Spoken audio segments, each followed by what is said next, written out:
Hi viewers, இன்னைக்கான வீடியோவில் என்ன நடக்குதுன்னு பார்ப்போம். வீடியோக்குள்ளே போகிறதுக்கு முன்னாடி நம்ம சேனலை மறக்காமல் சப்ஸ்கிரைப் பண்ணிக்கோங்க. வீடியோக்கு ஒரு லைக்கையும் தட்டி விட்டுருங்க. வாங்க இப்போது வீடியோக்குள்ளே போகலாம். வீடியோ ரொம்பவே நாளுக்கு நாள் இன்ட்ரெஸ்டிங்காக போய்கிட்டு இருக்கு.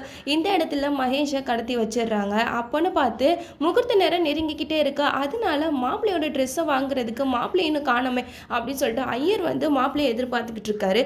அப்போ சாமுண்டீஸ்வரி சொல்கிறாங்க, இந்த நேரத்தில் மகேஷ் எங்கே போனான்னு தெரியல. கார்த்திகிட்ட தான் டிரைவர் எனக்கு ஒரு ஹெல்ப் பண்ணு, மாப்பிள்ளையோட தோழன் தானே நீ வந்து இந்த வேட்டி சட்டையை வாங்கிக்கோ அப்படின்னு சொல்லிட்டு நம்ம கார்த்திக் கையில் மாப்பிள்ளையோட ட்ரெஸ்ஸை கொடுத்துட்றாங்க. நம்ம கார்த்திக்கும் அதை வாங்கினதுக்கு அப்புறம் தான் மகேஷை வந்து இங்கே சந்திரகலாவும் மாயாவும் தேடி கண்டுபிடிச்சி கூட்டிகிட்டு வராங்க. அப்போ மாயா மகேஷ் இவங்க ரெண்டு பேருமே அந்த மாப்பிள்ளையோட ட்ரெஸ்ஸை கார்த்தி வாங்குறத பார்த்து ரொம்பவே ஷாக் ஆகி நிற்கிறாங்க. அது எப்படி இவன் வாங்கலாம் அப்படின்னு சொல்லிட்டு மாயா வந்து அந்த இடத்துல செம்ம கோவமாக கத்திக்கிட்டு இருக்காங்க. அப்போ வேற வழி இல்லாமல் கார்த்திக் வந்து மகேஷ் கையிலே அந்த வேட்டி சட்டையை கொடுத்துட்றாங்க. அதையும் மகேஷ் வாங்கிட்டு போயிடுறாரு. இந்த சைடு நம்ம பாட்டி வந்து அருண் ஆனந்த் இவங்க ரெண்டு பேரையும் சிங்கு வேஷத்தில் நிற்க வச்சுருக்காங்க.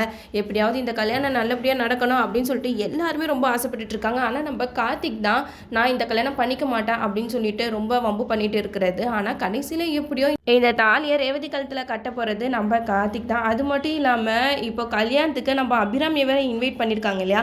நம்ம அபிராமி சும்மா வரமாட்டாங்க, கூடவே நம்ம மீனாட்சியை தான் கூட்டிகிட்டு வராங்க. ஏன்னா இப்போ அருண் ஆனந்த் இவங்க ரெண்டு பேருமே என்ட்ரி கொடுத்துட்டாங்க. அடுத்து வந்து நம்ம மீனாட்சி தான் இன்னும் தலை காட்டாமல் இருக்காங்க. ஏன்னா ஃபர்ஸ்ட் சீசனில் இருக்கிறவங்களாம் கண்டிப்பாக இந்த சீசன்லேயும் இருப்பாங்க இல்லையா.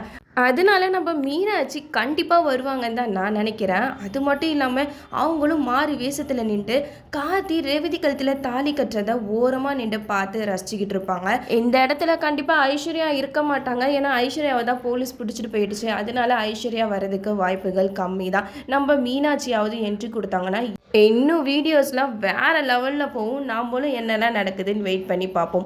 ஓகே வீவர்ஸ், இந்த வீடியோ உங்களுக்கு பிடிச்சிருந்தா லைக் பண்ணுங்கள், மறக்காமல் நம்ம சேனலை சப்ஸ்கிரைப் பண்ணிடுங்க.